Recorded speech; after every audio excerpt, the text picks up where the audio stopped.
जय हिंद दोस्तों, आज हम पढ़ेंगे मौलिक अधिकार ऐतिहासिक भूमिका या विकास। 1958 में विक्टोरिया घोषणा पत्र में ब्रिटिश द्वारा घोषित भारतीय नागरिकों को भारत में मूल अधिकार लागू करने का प्रस्ताव आया। प्रथम आधिकारिक मांग 1925 में कॉमनवेल्थ ऑफ इंडिया विल में एनी बेसेंट ने मूल अधिकारों की मांग रखी थी।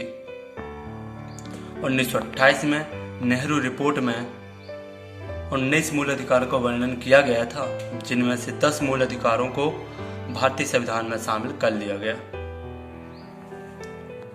1931 में कराची अधिवेशन में कांग्रेस ने घोषणा पत्र में मूल अधिकारों की मांग की।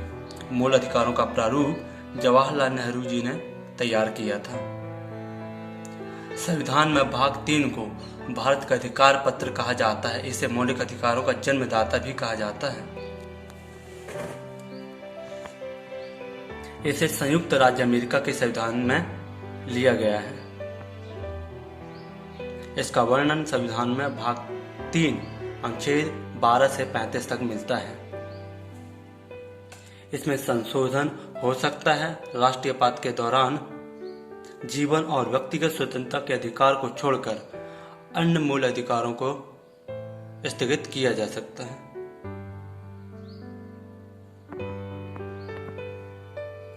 मूल संविधान में 7 मूल अधिकार थे, लेकिन 44वें संविधान संशोधन 1978 के द्वारा संपत्ति का अधिकार, जो कि अनुच्छेद 31 एवं 19F को मूल अधिकार की सूची से हटाकर संविधान के अनुच्छेद 300A के अंतर्गत कानूनी अधिकार के रूप में रखा गया है। वर्तमान में 6 मूल अधिकार हैं।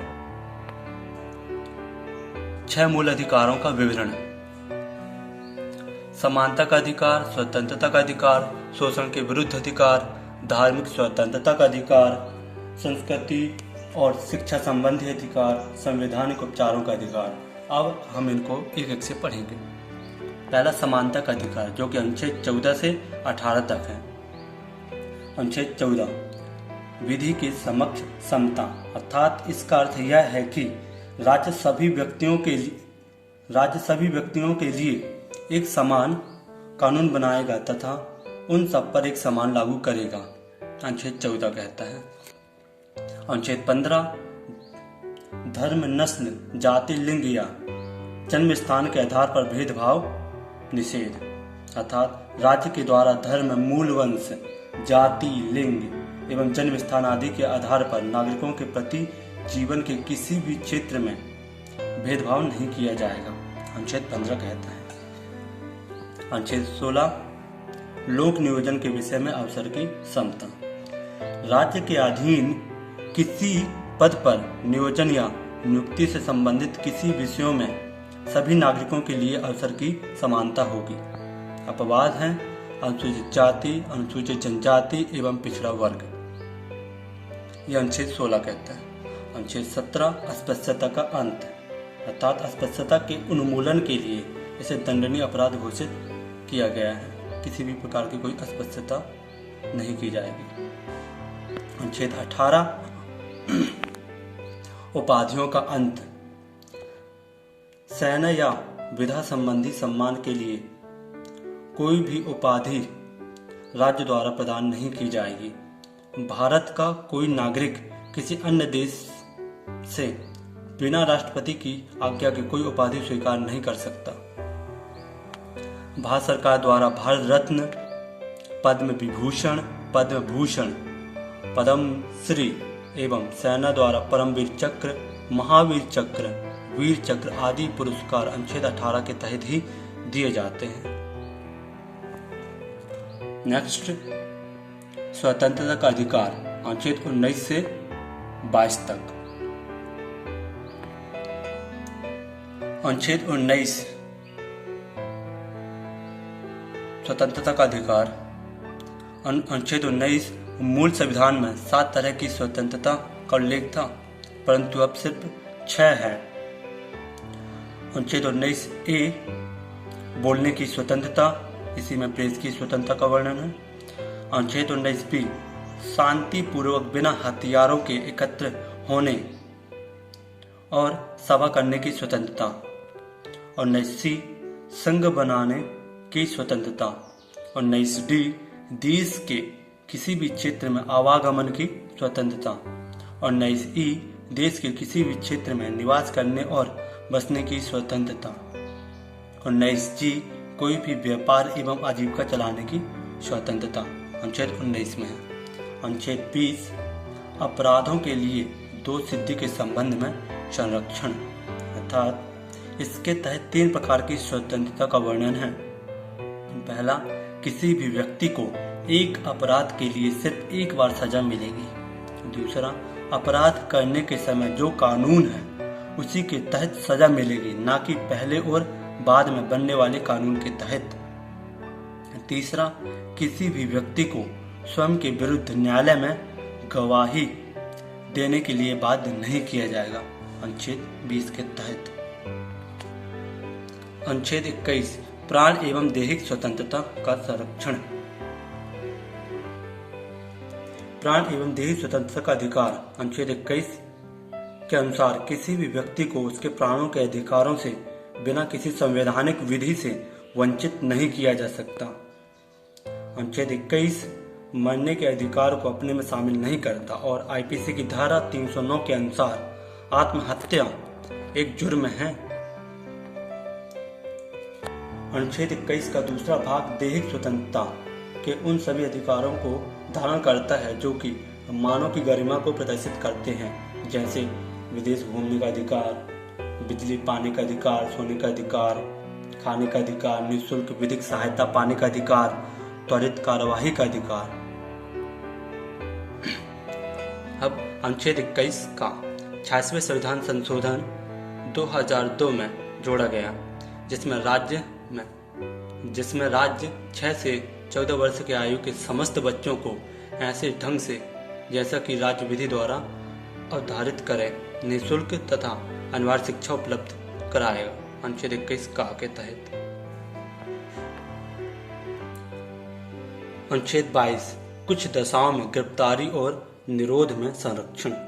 अगर किसी भी व्यक्ति को मनमाने ढंग से हिरासत में ले लिया गया हो तो उसे 3 प्रकार की स्वतंत्रता प्रदान की गई है। पहला, हिरासत में लेने का कारण बताना होगा। दूसरा, 24 घंटे के अंदर उसे दंडाधिकारी के समक्ष पेश किया जाएगा और तीसरा, उसे अपने पसंद के वकील से सलाह लेने का अधिकार होगा। यह अनुच्छेद 22 के तहत है। नेक्स्ट, शोषण के विरुद्ध अधिकार, अनुच्छेद 23 से 24। अनुच्छेद 23 मानव के दुर्व्यापार और बलात्संग का प्रतिषेध, अर्थात इसके द्वारा किसी व्यक्ति को खरीद बिक्री, बेगारी तथा इसी प्रकार का अन्य जबरदस्ती लिया हुआ श्रम निषिद्ध ठहराया गया है, जिसका उल्लंघन विधि के अनुसार दंडनीय अपराध है। जरूरत पड़ने पर राष्ट्रीय सेवा करने के लिए बाध्य किया जा सकता है। अनुच्छेद 24 बालकों के नियोजन का प्रतिषेध। 14 वर्ष से कम आयु वाले किसी बच्चे को कारखाने, खानों या अन्य किसी जोखिम भरे काम पर नियुक्त नहीं किया जा सकता, अनुच्छेद 24 के तहत।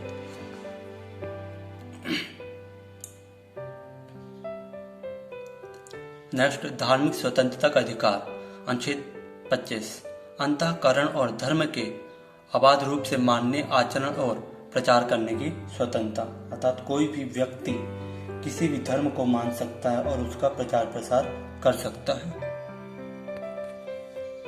अनुच्छेद 26 धार्मिक कार्यों के प्रबंध की स्वतंत्रता, अर्थात व्यक्ति को अपने धर्म के लिए संस्थाओं की स्थापना व पोषण करने, विधि सम्मत संपत्ति के अर्जन, स्वामित्व व प्रशासन का अधिकार है, अनुच्छेद 26 के तहत। अनुच्छेद 27 किसी विशिष्ट धर्म की अभिवृद्धि के लिए करों के बारे में समुदाय की स्वतंत्रता, अर्थात राज्य किसी भी व्यक्ति को ऐसे कर देने के लिए बाध्य नहीं कर सकता जिसकी आय किसी विशेष धर्म अथवा धार्मिक संप्रदाय की उन्नति या पोषण में व्यय करने के लिए विशेष रूप से निश्चित कर दी गई है, अनुच्छेद 27 के तहत।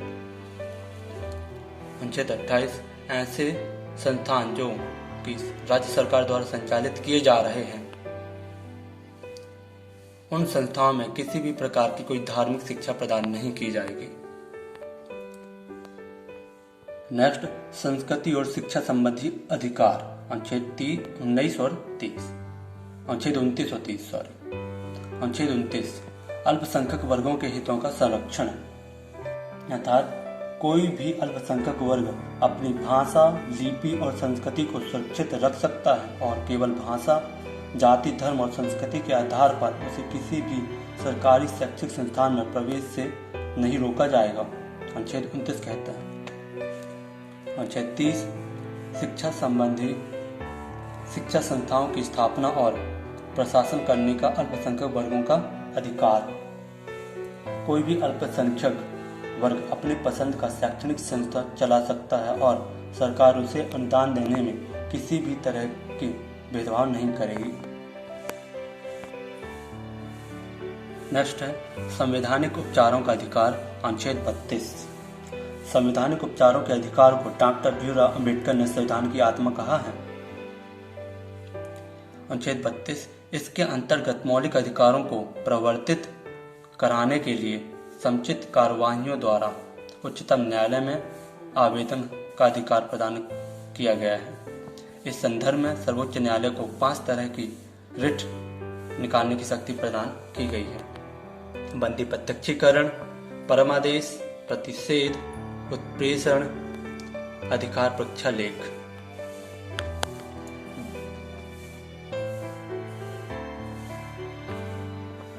बंदी प्रत्यक्षीकरण। बंदी प्रत्यक्षीकरण का अर्थ है व्यक्ति को प्रस्तुत किया जाए। बंदी प्रत्यक्षीकरण में ऐसे व्यक्ति को प्रस्तुत किया जाता है जिसने किसी के मौलिक अधिकारों का उल्लंघन किया है। परमादेश, मैंडेमस। ये रिट किसी लोक सेवक के विरुद्ध सुप्रीम कोर्ट और हाई कोर्ट के द्वारा जारी की जाती है।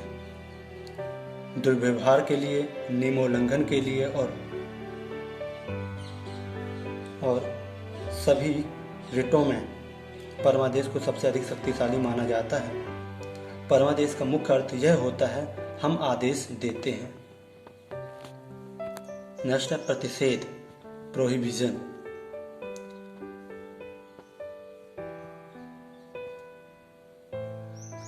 प्रतिषेध का अर्थ है रोकना। यह निचली अदालतों के खिलाफ ऊपरी अदालतों के द्वारा जारी की जाती है किसी बात की कार्यवाही को रोकने के लिए प्रतिषेध को। उत्प्रेषण। उत्प्रेषण का अर्थ है सूचित किया जाए। ये रिट भी निचली अदालतों के खिलाफ ऊपरी अदालतों के द्वारा जारी की जाती है। अधिकार प्रक्षालेख। अधिकार प्रक्षा का अर्थ है किस अधिकार से ये ऐसे व्यक्ति के विरुद्ध जारी की जाती है जिसने किसी दूसरे के अधिकारों का प्रयोग किया हो। अधिकार प्रक्षालेख। जय हिंद दोस्तों, यदि आपको ये वीडियो पसंद आया है तो लाइक करें, सब्सक्राइब करें एंड शेयर करें। जय हिंद।